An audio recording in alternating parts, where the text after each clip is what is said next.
Hello and welcome to this Alumni Extra, where we continue a discussion already started through another initiative in the Alumni Programme. This Alumni Extra follows on from our last webinar of 2020, Take Your Personal Branding to the Next Level, which was presented by Director of Griffith's Marketing Lab and Griffith alumnus Graeme Hughes and Managing Director of Brand New You, Emily Kucukalic. During that webinar, there were a number of questions we were unable to answer within the timeframe. So today we have a chance to discuss those with our presenters. So thank you, Graeme and Emily, for joining us again to continue this discussion. Thanks very much for having us. And thank you also to those people who posed those questions during the webinar. When we looked at them, we were able to group them into themes for today's discussion. So let's start with a question from a recent graduate. The scenario is a recent master's level engineering graduate looking to start a career in the renewable energy sector with minimal professional experience. Been applying for roles over the past few months, but received very few positive responses. I suspect this is a challenge faced by many recent graduates going into the job market. So when you are new to a job market, how do you brand yourself to stand out among the other applicants with potentially more experience than yourself? Well, I think the first thing that we highlighted in our earlier discussion was the fact that you will have some skills and experience that you're probably not bringing with you, that you're sort of discarding, that are very important to employers. Employment is about fit. It certainly is about skills, it's about knowledge, and it is about experience to some degree. But that experience can come from a breadth of places. And so I feel that if you look at the organisations that you're applying for, first of all, and look at who they're employing and the types of roles that are also going, you will likely be able to shape the communications in that way. So those things are very, very important. Also, look, I always think that it's very valuable to get your foot in the door, and you know, even during the graduate, you know, recruitment phase of your career, sort of trying to find that first role. I mean, don't discount still trying to get experience in the industry. I mean, that could be a great opening to a position. You never know where that can lead. So that'll be a couple of quick things. Emily, what are your take? I would suggest all of the above is the fit idea. Absolutely. How do you fit into the industry? I guess one of the things that's really important for young people who are graduating or graduates is all recruiters will look at your social media profile. So making sure that your social media profile really talks about, if you're really passionate about renewable energy, then kind of clean up your Instagram and your Facebook and have stuff about, you know, whether it is going out and taking photographs of wind farms, you know, whatever it is, show the elements of what you really love so that you're starting to build what you're passionate about. And the other thing, and I know I always talk about this, but go online, do the VIA strengths, character strengths. It's free. Do the survey, learn what your strengths are, and kind of lead with some of that as well, because that can often help you a lot when you're trying to explain what your capabilities are. You can say, well, look, you know, I don't necessarily have experience in this space, but I'm a really strong person when it comes to perspective, and this is how that relates to me. So I think, and the other thing that, Graeme, I know you're very keen on, and it's easier said than done, is that sort of reaching out to people on LinkedIn, going to events, which we all know are a bit hard at the moment, but, you know, sign on to free webinars that the organisations you want to work for are on. Make sure you have your camera on. Don't be that person in the background who's faceless, and ask questions. Get your name up, you know, so that people see that name, so that you're starting to build recognition. Yeah, I love that comment about signing on to webinars that an organisation you're interested in is doing, because your name's familiar at that point. Totally, they see your face, and I cannot say, you know, enough. Don't be the E sign corner, be a face if you want people to see you. Don't you think, Graeme? 100%, 100%. I think just going that extra mile, making the telephone call after you've submitted the email, you know, it's it's easy to do the easy things. It's harder to do the harder things, but the easy route doesn't get you the ultimate prize that the hard route often does. So making the phone call, getting outside of your comfort zone, those types of things will set you apart and makes you recognizable when they go through your CV, when they sit down with you. Yeah. So, yeah. Yeah, and I suspect a lot of those answers will apply to our next question too. This is somebody in a slightly different position, not a career veteran or a new graduate, so somebody who's around 30 years old with 10 years of experience, and I suspect looking to get into a more senior role. How do you circumnavigate being defined by age as an indicator of capability? Because there are always going to be senior people, but it sometimes feels that you're expected to have 20 years worth of experience within the first 5 or 10 years of your career, or are considered inexperienced because of perceptions around age. How do you overcome the age-related perceptions? Age is a fascinating one. From a psychological perspective, it's fascinating. Mm-hmm. Even they've done studies actually on the same individuals going into rooms and looking differently. And we've seen the movies and all of this. Dressing up as an older person and younger person and so forth. But it's fascinating. The thing to note is if you're and 30 is a funny age, because 30, I found when I sort of hit 30s and was coming closer to 30s, I was like, okay, so I have to achieve something right now. I've got to put my big boy pants on and those types of things. But a lot of that pressure is self. So that's the first thing to recognize. What sort of pressures are you putting into the situation? But secondly, if you look at, and this is the big thing, we talk about experience, but then if you look at the big entrepreneurs, if you look at even our generation of like Zuckerberg, for instance, he's not 60.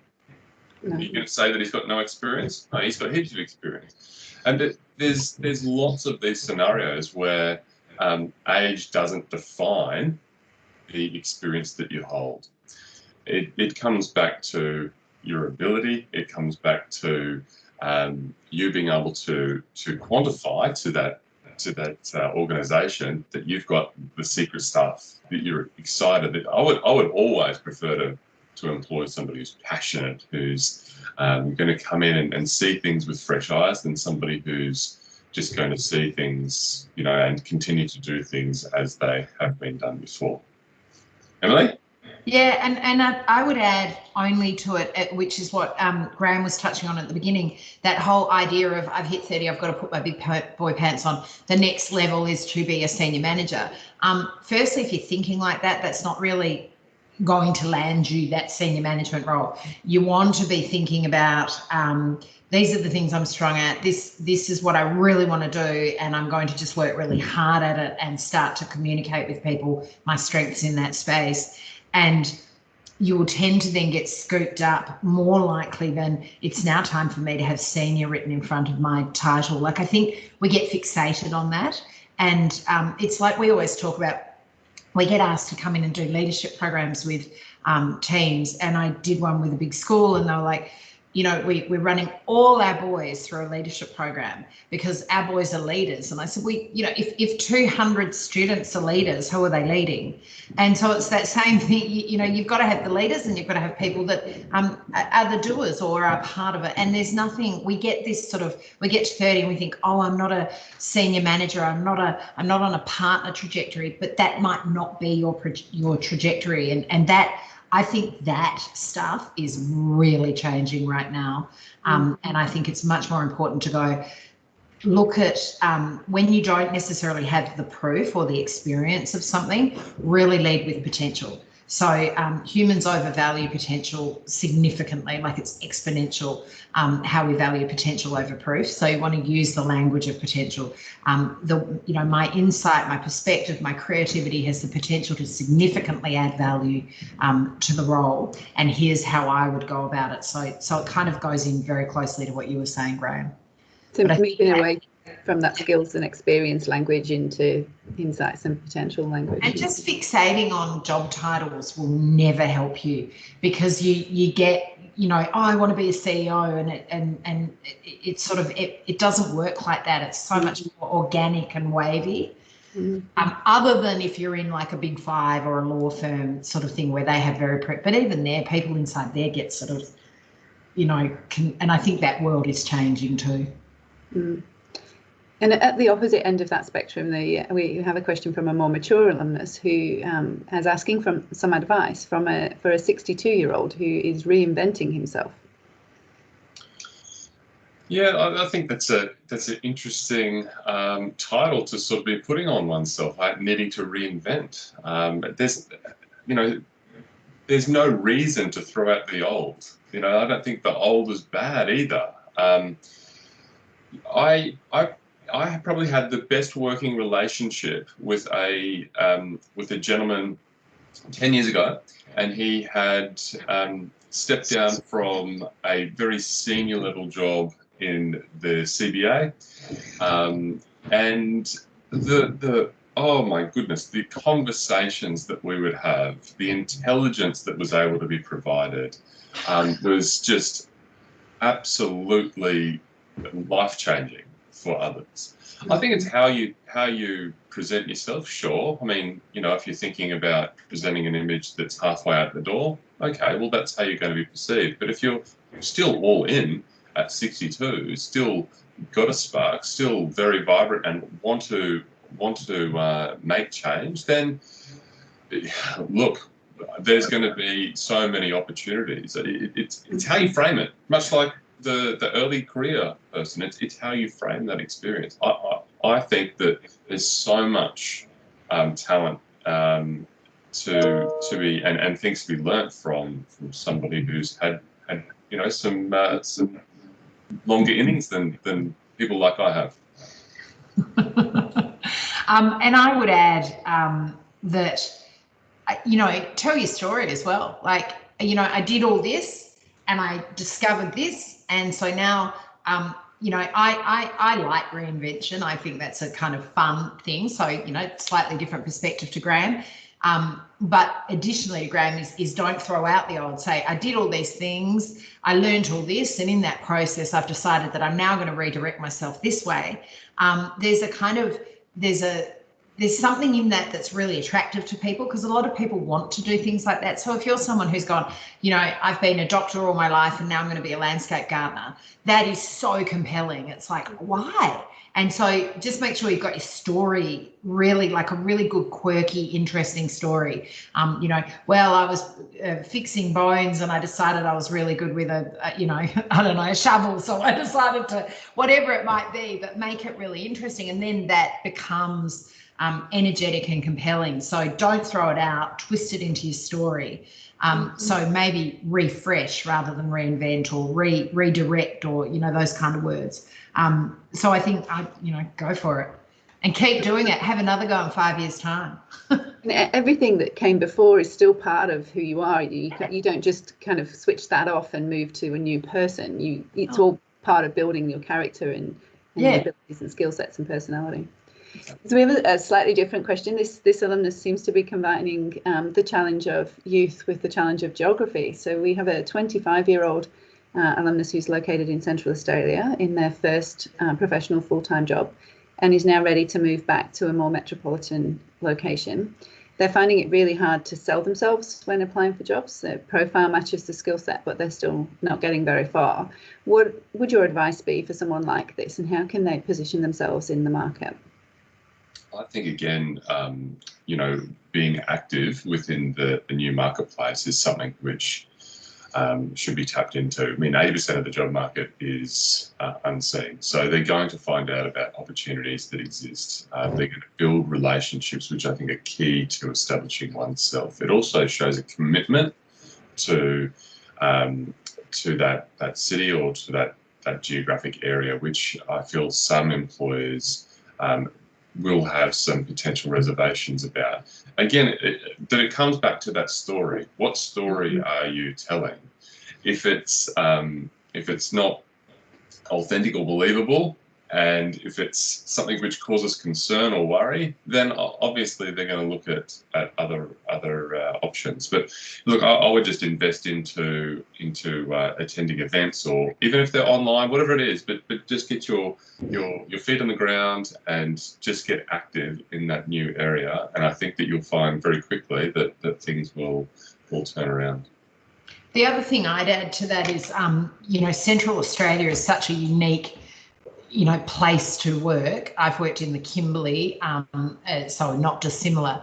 I think some of the things you can do there is, and maybe put it on your LinkedIn profile, put it in your CV, 5 things I've learned from working in a remote community or a remote environment. There'll be things you have that no one in the city can understand, appreciate, etc. So have a really good think about what are the things you've really learned from your experience that are unique to you, that will be different to other people. I know how to do certain things this way because, we didn't have all the access to what we get in the city. That's very attractive to people as well.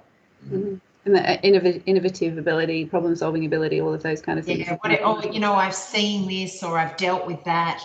I suspect you've seen a lot of different things to most people. Not many people really do get exposed to Central Australia and all the experiences that go with that. And, I know from my time in the Kimberley, there's a number of things that are really core to who I am.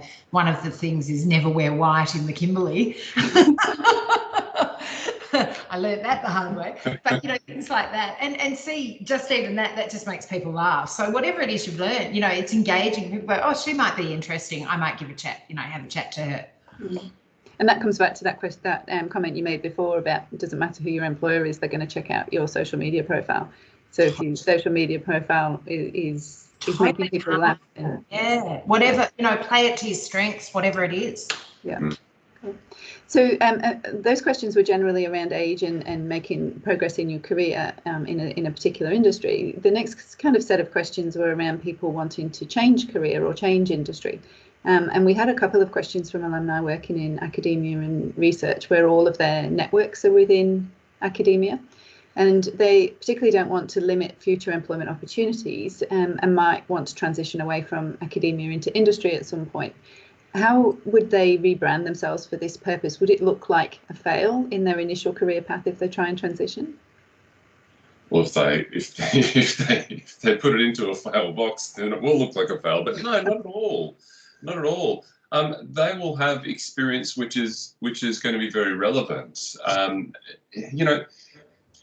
of the analysis which is being conducted every single day is able to be implemented into many businesses. I just think about framing. They are still able to transition if they're able to frame that experience correctly. So again, think about the small things that are occurring, that they've been involved in, that they've managed, for instance, and break down that experience, because often we discount what's been happening around us, what we've been involved in, very, very quickly, and we look at something from a different field with a little bit of awe, especially before we jump in. So we often go, oh, well, they're two different areas. I'm not going to have much that's going to carry across. When in actual fact, you might find that there's more things that you bring to the table. Different perspectives, I think, are wonderful in a business setting. So long as you can bring all of that together, then you should be fine. I would add to that I think there is a heightened sense of value associated with people from academic and research backgrounds now. I think perhaps 20 years ago when I was young, it's probably 30 years ago now, it was considered sort of, people went in, there were all those things like you go into academia if you can't do stuff. But I think with all the concentration on STEM, the concentration on improving our education, etc., that kind of idea has really changed, and there's a lot greater value placed on academia and research than perhaps there was in the past. I guess we've got the questions before, and Jolie's going to go through them, but this one I'm going to mash in with the question we had from someone talking about being a senior level business management consultant with 30 years experience and probably too much time spent studying how do I kind of start to become catchier in the industry space. And I'm going to quote Picasso, because I think this is a really, and maybe even take this quote and use it in your CV. It says, he said, learn the rules like a pro so you can break them like an artist. So I think that's how you balance that research academia side. I've learnt the rules like a pro. I'm an absolute expert in understanding all the rules. Now I'm so good, I can break them to be creative and innovative. And we all know what Picasso did. But I love that idea of I've mastered the techniques and tools in order to then break them. And I think that's that nice transition from going from a lot of study and research into industry and business. You know, how do you morph the two together? They're not separate. They, you know, and when you get that combination, you get things of greatness. And just further to that point, you need to believe. Like you cannot sell the story that it's a change because, you know, that the world's forced it this way because potentially, you know, university was shitting jobs or whatever it is. Yeah. You cannot frame it that way. You've got to say, well, this has always been my passion. I wanted to really understand the tools better, and then, you know, go out there and connect. And this is the perfect opportunity because of da da da. Like, frame it in that way. Give it the strength, but you deliver the passion. You have to deliver that passion. And I think to Emily's point there is less of a divide between academia and industry than there used to be 20 years ago. Yeah. Both in reverse of that as well, you know, universities are always super keen to have alumni who are working in industry in a classroom, supporting students, teaching, guest lecturing or mentoring, or all of those kind of roles that we're always encouraging our alumni to do, to bring that industry perspective into a classroom and into research. There's a lot more research now that's combined industry and university partnerships around research, and so the divide's perhaps not quite as defined as people might perceive it to be. Totally. And people, you know, you hear all the time from schools all the way through to, you know, the biggest corporations we work with, this concept of a lifelong you'll say it better than me, lifelong learning, sorry. And that's, you know, ideally people are popping in and out and back and forth, and taking that up to the macro level. That is what will make Australia great. That's what other countries do better than we do. They go in and out, and Graeme's a great example of that, in and out of academia to industry, etc. And that's where you really get that growth. So, you know, I need to go back to uni. Yeah, come and join me. And even within the same industry, there are some concerns when shifting expertise from one area to another in the same industry, even through upskilling, education, and work experience. How would an alumnus sell themselves in a new area of skill rather than that old area of skill within the same industry when they're currently being overlooked in both areas? Again, I think it comes back. Do that one, Graeme. Yeah. I think again it comes back to framing oneself, looking at said experience and thinking about, well, if this is an area I am truly passionate about, if this is an area I truly want to chase, then aligning everything, such as Emily suggested, from social media through to my presentation, through to attending little mini events, catching up, meeting new friends in that particular area, and just going in and being all in, not thinking, oh, well, if this kind of, you know, pans out, then maybe I'll attend. No, you can't be involved if you're on the outside. You need to be inside to see the opportunities and to be offered them. So I think about, you know, a little bit of planning goes a long way. And all I'd add to that, to Graeme's point of, you know, look the way, we don't underestimate the power of costume. So if you are in this area and you want to be in that area and there is a costume associated with that, so if you're in design and you want to move into sales and there is a different costume, adopt the costume. We talk about dress for the role you want in 5 years' time. Humans are unbelievably visual. If you look like you can do it, if I'm looking at two people and I'm sick and one person's got a white lab coat on and the other person doesn't, I'm going to go to the white lab coat person. Costume does that. So use your costume to your advantage. Thank you. And the next set of questions are around people looking to start their own businesses and using their personal brand and branding to support that. So how do you get started when working in a field but wanting to start your own consulting firm? For example, what's most important to building brand around that? Is it a website? Is it contacts? Is it your personal branding? And I guess costume probably comes into that a little bit too. Well, I think it starts with everything in a way. I mean, there's no silver bullet. And I think that's for everything, you know, whether you're going for a new job or you're trying to start a new brand. And then if you buy the new suit, and it suits your industry, then that's going to be one thing of 100. So there's no silver bullet. No, I often sit down with entrepreneurs and new business owners, and they ask me, okay, so what do I got to do? I've got this great idea. And I'm like, well, just keep the excitement, right? Keep the excitement. That's the important part. But how are you going to transfer that excitement?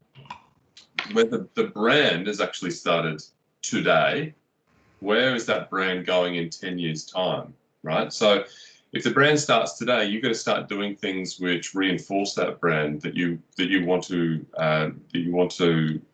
be within in the 10-year plan, right? So I think about those things. What does that say about you? What does that say about your output? What does that say about your work ethic? So think about, you know, things like vocabulary, costume, colours. Everything that you say is part of that brand. So the brand starts today. That's my mantra.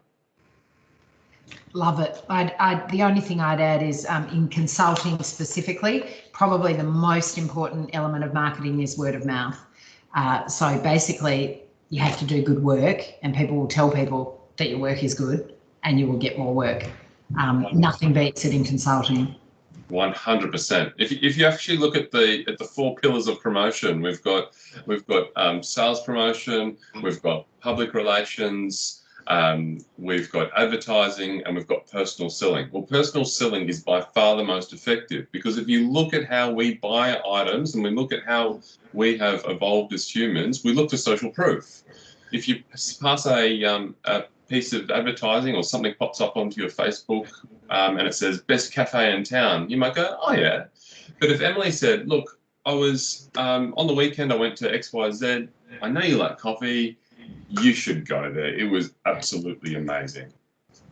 Which one am I going to follow? I'm going to definitely go to the one that Emily recommended. So looking at those elements, I think is also important. And is that also then going to a social media strategy for marketing your own business? Like, is that where influencer type behaviours come in, or is social media a good strategy? It depends. It really depends on what it is you're selling and doing. So, you know, my husband works with an organisation that they're making gamer keyboards. Influencers are the most important person, because they basically say, here's the ranking, and then people buy. For me, an influencer would not be useful at all for my business. So it's horses for courses, I think. Graeme? Yeah, I think the word influencer has evolved a little bit, because we've always had people who represented brands, right? So I grew up big basketball fan. I grew up, you know, in the Michael Jordan era, and some of the commercials, you know, the I want to be like Mike, are still ingrained in my head. We've just now, I guess, it's shifted into platforms which are now, you know, on our phone and don't leave our side. Social media is an interesting tool, but it doesn't replace everything else that we had. I think that's the interesting thing. So if I'm setting up a business, am I going to go heavy in social? If it's appropriate, but I'm not going to discard the other tools. So I'm going to definitely incorporate it in, but it's a little bit like a builder. A new tool will come along. You wouldn't say, okay, so all of those tools in the van, you can't use them anymore. You just need to use these new 3 tools. Like, it's going to take longer to build the house, right? So same thing with social. Embrace them definitely, because it can help you to get better connections. It can help you have greater impact. And there's some wonderful things that happen on there, but it doesn't replace the existing fundamental things. It's not going to replace you going out and having a genuine conversation with somebody, because at the end of the day, that's how a lot of B2B business and also B2C business is conducted. And so, you know, don't walk away from the hard stuff. I know it's a bit more difficult for people generally, but it's the most effective. Yeah. There's a bit of a tendency to see social media marketing strategies as kind of a panacea for everything, and obviously that's not the case. And the way people have set it up, you know, click-throughs, etc. Like you can an engagement. You can say, oh wow, we had this amazing campaign, we got this great engagement, but it didn't make any more sales. So, you know, it's like, yeah. So there's a lot of, you know, and it's horses for courses. It's really powerful for some industries, some products. Others, it's just, you know, doesn't matter. Well, that's right. You brought up a fascinating point there, Emily. I call vanity metrics. So, you know, the comments, the likes, the shares, the growth in followers are all fantastic. They make me feel good and all that sort of stuff. But what did it do for the business? Well, we didn't actually make any more sales. Yeah.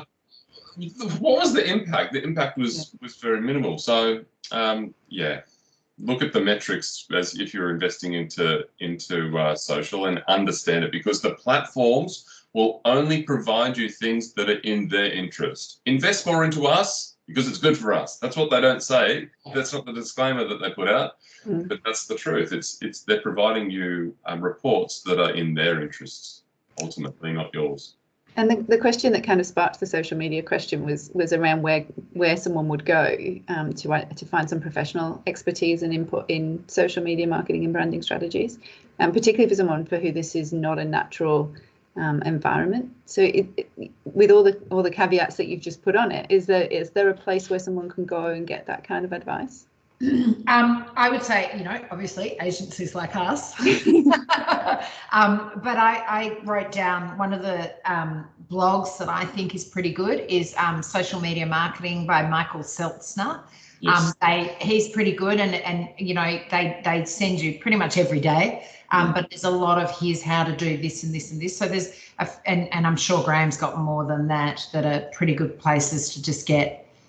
Yeah, I think the thing that we're bringing up is that there's no one place, and if you keep your eyes and ears sort of open and to the ground, you'll pick up things which are relevant for you. I mean, both the university and also externally, we do obviously have places that you can go and connect into. I'm sure that Emily would provide wonderful advice, as you know, as would I. So. Think about what the ultimate goal is, first and foremost. What are you trying to achieve? And then seek out others who are doing what you're doing. I would connect with them. I would send them a message. Hey, I love what you're doing. You know, and go through that. Find out some of the background story. And once you've spoken with and engaged with a number of people, you're going to start to be able to create your own path of things which are important in your journey. There's no one-stop shop. There's no one silver bullet or anything like that. There's certainly people that you can look at it, but it's unique to you. Yeah, not a one-size-fits-all. So we've got a couple of more general questions just to end on. Do you have any thoughts on 5-year career plans and how to navigate this with your personal brand?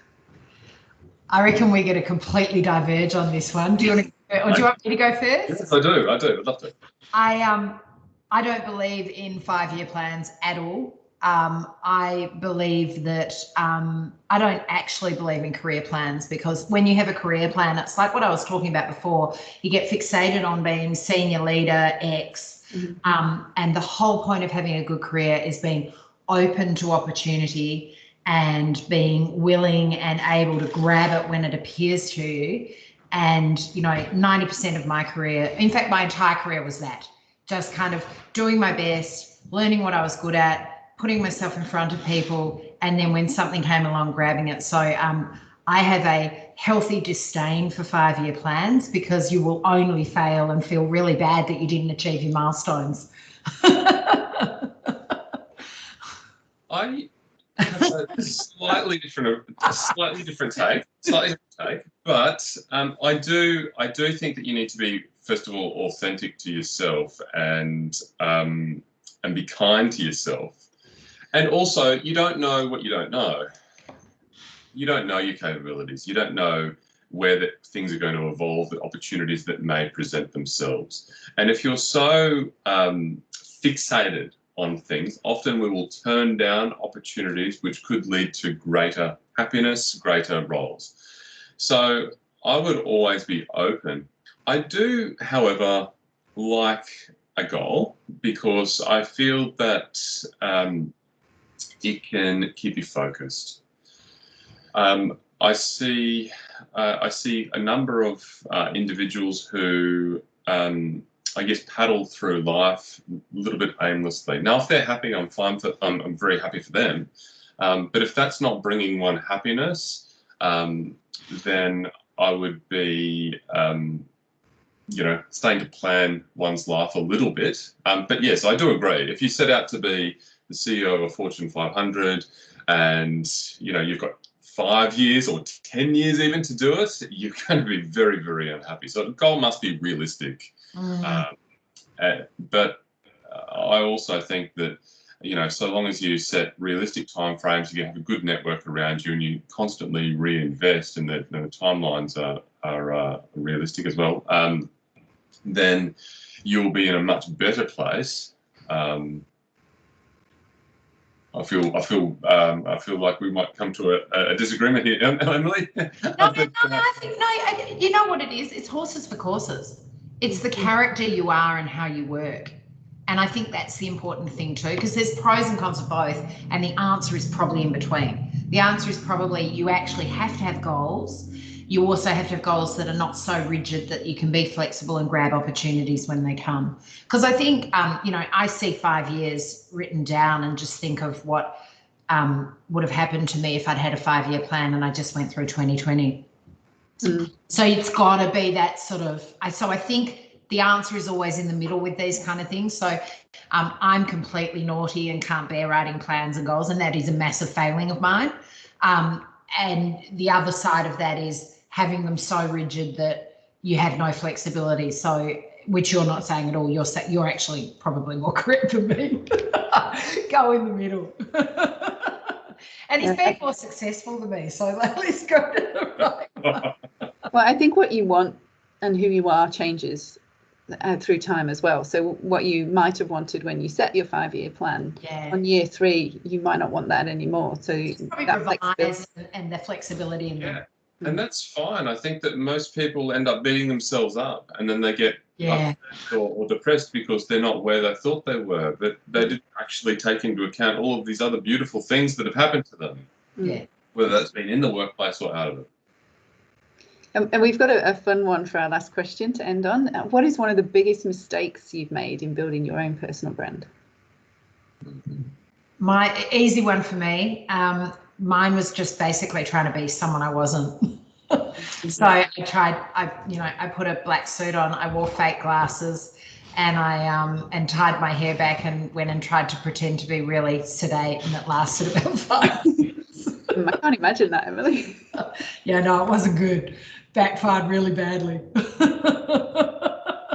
I think that's fine. I think it's fine to look back and have a bit of a giggle at oneself. I mean, I've got similar things which happened. I still have a bit of a love or affinity for a white T-shirt, just simple white T-shirt. And I thought, I'm going to pull the Zuckerberg or Steve Jobs thing and just wear white T-shirt. I like this thing, and it was not me. It was ridiculous, and because when you're growing, when you're a bit uncertain about oneself as well, when you're especially when you're building brands and businesses, you're grasping on to how others have done things previously, and you start to pull that in, and then you find yourself look in the mirror and you're like, really? Which really is now for me, it's just be true to self, be happy with oneself, and let everything else fall by the wayside. If others don't think, of me in a particular way, then that's fine, because I don't want to be viewed that way. I want to be viewed as I am. And I think that's one of the risks of all of the advice that's out there in the internet, of prolific advice. If you try and follow a particular formula too closely, you end up losing the who you are in that. So. Exactly, because that's worked for them. Yeah, that's right. And look, yeah. You just get unhappy.